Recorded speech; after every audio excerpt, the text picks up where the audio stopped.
नमस्कार, प्रणाम, सत श्री अकाल, आदाब। आप रहें आबाद, खुश रहें, स्वस्थ रहें, मस्त रहें और आनंदित रहें।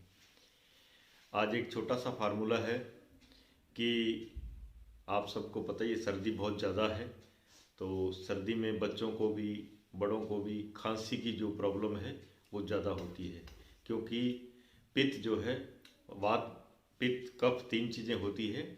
तो सर्दी के अंदर कफ जो है वो ज़्यादा बढ़ता है, इसलिए खांसी बहुत आती है, बच्चों को भी खांसी हो जाती है थोड़ी सी सर्दी लगने से। तो छोटा सा उपाय आप नोट कर लीजिए। आपको क्या करना है, एक तो आपको शहद लेना है। शहद होना चाहिए छोटी मक्खी का, शुद्ध प्योर। 1 चम्मच शहद लेना है और उसके अंदर ये एक पाउडर आता है, सीतोपलादी इसको बोलते हैं, सीतोपलादी।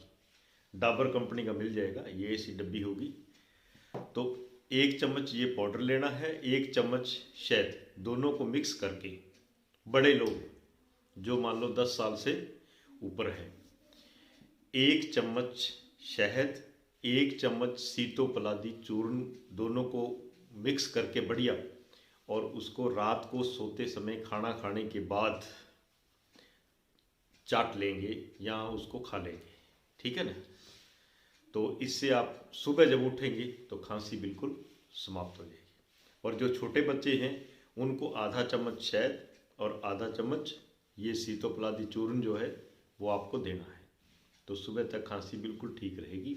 बिल्कुल आसान उपाय है, और आप बड़े और बच्चे सब लोग करें। खांसी ना भी हो तो भी इसको, आजकल का जो सर्दी का मौसम चल रहा है तो इसमें ज़रूर करना है, ताकि आपको प्रॉब्लम ज़्यादा ना बढ़े। क्योंकि लंबे टाइम तक जब खांसी रहती है तो फिर क्या होता है, अस्थमा बढ़ने का खतरा रहता है।